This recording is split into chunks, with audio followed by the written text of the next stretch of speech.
Anticoagulant के part 3 में हम पढ़ेंगे एक्टिवेशन ऑफ कोगुलेशन पाथवेज।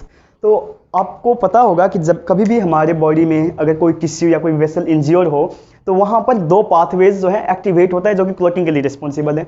एक है extrinsic pathway and the second one is intrinsic pathway. तो अगर वो ब्लड, फॉर एग्जांपल ये एक ब्लड वेसल है और नीचे कोलेजन था, ये अगर ये ब्लड वेसल रप्चर होके ये ब्लड कांटेक्ट में आ गया कोलेजन के साथ, तो वहाँ पर एक्टिवेट होते हैं इंट्रिंसिक पाथवे। ठीक है, और ठीक है, अगर ये जो है ब्लड या मतलब अगर ये कोलेजन के साथ कांटेक्ट में नहीं आया, यहाँ के लोकल टिश्यूज के कांटेक्ट में आ गया, तो वो टिश्यू जो है टिश्यू फैक्टर निकालेगा जिसको हम थ्रोम्बोप्लास्टिन कहते हैं, और वो एक्सट्रिंसिक पाथवे को एक्टिवेट करते हैं। तो हम आ जाते हैं पहले इंट्रिंसिक पाथवे पे। When blood comes in contact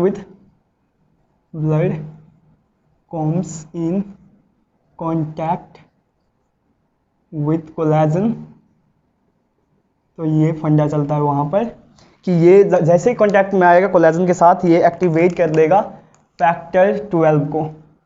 factor 12 हो गया एक्टिवेट। फैक्टर 12 जो एक्टिवेटेड फॉर्म है वो क्या करता है, 11 को एक्टिवेट करेगा,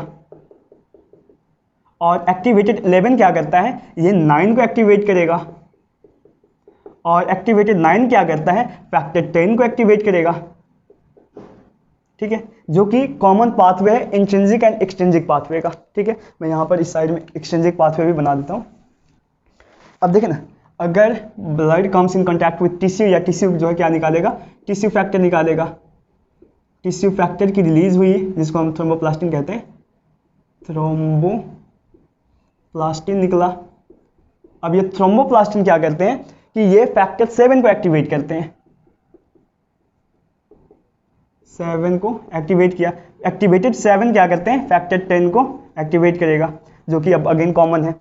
अब ये एक्टिवेटेड जो है ये क्या करेगा, प्रोथ्रोम्बिन को थ्रोम्बिन में कन्वर्ट करेगा।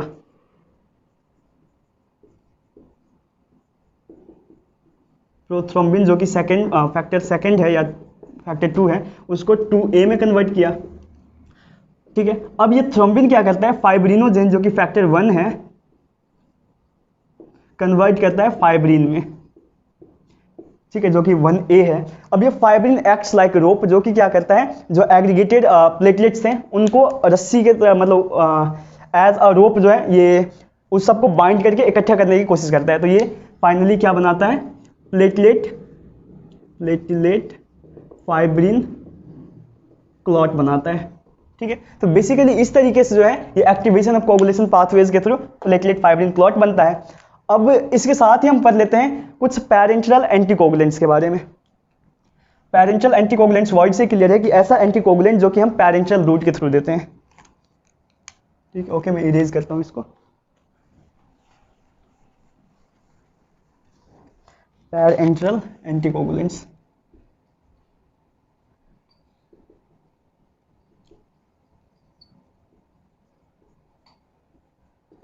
पैरेंटरल एंटीकोगुलेंट्स में सबसे पहले हम पढ़ेंगे हेपारिन के बारे में, और लो मोलिकुलर वेट या एंड कहते हैं, एंड लो मोलिकुलर वेट हेपारिन्स।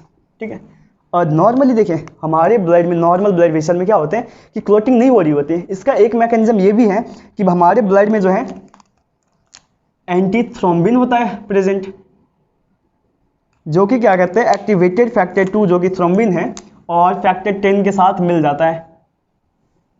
ठीक है, ये फैक्टर 2A एंड 10A है, 10A और 2A है। ठीक है, इसके साथ मिलके नॉर्मली ये जो है क्लॉटिंग नहीं होने देता। ठीक है, ये एक स्लो प्रोसेस हर वक्त चल रही होती है। ठीक है, अब जब हम हेपारिन देते हैं तो क्या करते हैं, ये इसी प्रोसेस को रैपिड कर देगा। वो इस तरह से, ये फॉर एग्जांपल है एंटी थ्रोम्बिन, ये फास्ट 1000 टाइम्स फास्ट कर देता है, और ये एंटी थ्रोम्बिन हो गया, ये यहाँ पर हो गया फैक्टर 2A और 10A। ठीक है, अब ये इस तरीके से काम करता है कि देखिए ना, हेपारिन आके ऐसे बाइंड हो जाएगा। ठीक है, इसके साथ बाइंड हो गया। इतना ही नहीं, जब यहाँ पर आएगा इसके साथ बाइंड तो हो गया और इसके साथ भी बाइंड हो जाएगा। जब ये दोनों को साथ बाइंड हो गया तो दोनों को ऐसे जोर से जकड़ के एक दूसरे के साथ जो है जो है अटैच करवा देगा, और अटैच करवा के ये जो है बाहर निकल जाएगा और ये रीयूटिलाइज हो जाएगा। ठीक है, तो इस तरीके से ये काम करता है। अब हम बात करते हैं कि heparin and low molecular weight heparin, ये क्या फंडा है। तो देखिए ना, असल में जो इसका एक्टिव पार्ट है वो ये पार्ट है, जो कि एक पेंटासेकेराइड सीक्वेंस है। ठीक है, तो एक्चुअली हेपारिन जो है एक क्या है, लार्ज साइज मैक्रोमोलिक्यूल है। अब साइंटिस्ट ने बहुत रिसर्च के बाद क्या किया, इसको फ्रैक्शनेटेड करते करते करते करते एक ऐसा मॉलिक्यूल निकाला जिसमें क्या हुआ कि ये पेंटासेकेराइड सीक्वेंस तो है ही, और वो इसके कंपेयर में छोटा है, तो इसलिए वो क्या हो गया, लो मोलिकुलर वेट हेपारिन। दोनों का काम एक जैसे ही है। ठीक है, अब हम देखते हैं कि इन दोनों को हम यूज़ कहाँ पे कर सकते हैं। तो ये दोनों क्या एंटीकोगुलेंट है, तो हर उस जगह पे यूज़ कर सकते हैं जहाँ पर ओवर क्लोटिंग हो रही हो, जैसे कि pulmonary embolism, deep venous thrombosis के पेशेंट को हम दे सकते हैं। ठीक है, अब इसकी है कुछ टॉक्सिसिटीज़ भी, तो टॉक्सिसिटीज़ के बारे में बात करते हैं। Toxicities of heparin and low molecular weight heparin. तो पहला टॉक्सिसिटी ये है, किसी भी एंटीकोगुलेंट का सबसे कॉमन टॉक्सिसिटी, सबसे फर्स्ट टॉक्सिसिटी वो क्या होगा, एक्सेसिव ब्लीडिंग। ब्लीडिंग, अब इसकी ब्लीडिंग को रोकने के लिए अगर किसी बंदे ने हेपारिन ले लिया तो ओवर ब्लीडिंग किसी वजह से हो गया, तो क्या होगा, इसको तो रोकना पड़ेगा। रोकने के लिए हम क्या देते हैं, प्रोटामिन सल्फेट। और इसकी अमाउंट होती है तकरीबन 1 मिलीग्राम पर 100 यूनिट ऑफ हेपारिन। ठीक है, तो इस मतलब अमाउंट में हम देते हैं प्रोटामिन सल्फेट, जो कि हेपारिन इंड्यूस्ड ब्लीडिंग को रोकता है। सेकेंड टॉक्सिसिटीज है कि ये एलर्जी टाइप का वो जो है सिम्टम्स देते हैं, जैसे कि अर्टिकारिया, सिल्स, एनाफाइलेक्टिक शॉक, इस टाइप के जो है टॉक्सिसिटीज आते हैं इसमें। और एक और है, इसको हम कहते हैं हेपारिन इंड्यूस्ड थ्रोम्बोसाइटोपेनिया, मतलब उसमें जो है थ्रोम्बोसाइट्स की डेफिशिएंसी हो जाएगी। तो बेसिकली ये है हेपारिन के बारे में। अब इसके बाद हम पढ़ लेते हैं सेकेंड ड्रग, जो कि है आर्जिनिन का डेरिवेटिव। ठीक है, आर्जिनिन से उसको आर्टिफिशियली साइंथेसाइज किया जाता है। Now second drug is arginine से, तो आर्गेट्राबैन। ठीक है, ये क्या है, साइंथेटिक आर्जिनिन या synthetically derived from arginine, derived from arginine या एल आर्जिनिन अमाइनो एसिड से इसको निकाला जाता है। ये एक्चुअली क्या है कि डायरेक्ट थ्रोम्बिन इनहिबिटर है। ये है direct thrombin inhibitor.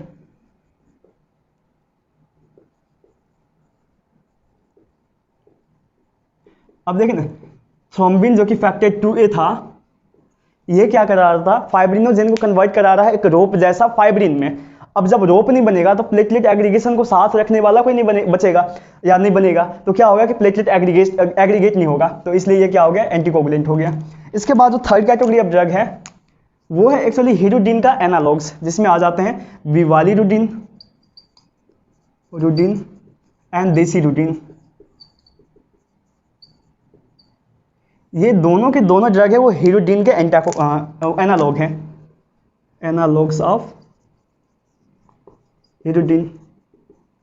Actually hirudin जो है एक एंजाइम होता है बेसिकली, जो कि सलाइवा में पाया जाता है लीच के, या मेडिसिनल या कॉमन लीच जो है उसके सलाइवा में हीरोडिन पाया जाता है, और हीरोडिन का जो है एनालॉग है। तो ये तीनों के तीनों क्या है, एक्चुअली एंटीकोगुलेंट है। और ये किस तरीके से काम करता है, ये बाइंड्स या blocks active site of free और क्लॉट बाउंड ये थ्रोम्बिन। अब लेकिन अगेन ये थ्रोम्बिन काम नहीं कर रहा, जब थ्रोम्बिन काम नहीं करेगा तो फाइब्रिन नहीं बनेगा, फाइब्रिन नहीं बनेगा तो प्लेटलेट्स एग्रीगेट नहीं होगा। Now fourth category of drug जो है, इसी में उसको हम कहते हैं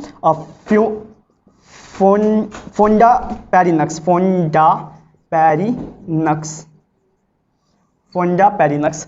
ये भी क्या एक साइंथेटिक एंटीकोगुलेंट है, जो कि पेंटासेकेराइड होता है, साइंथेटिक पेंटासेकेराइड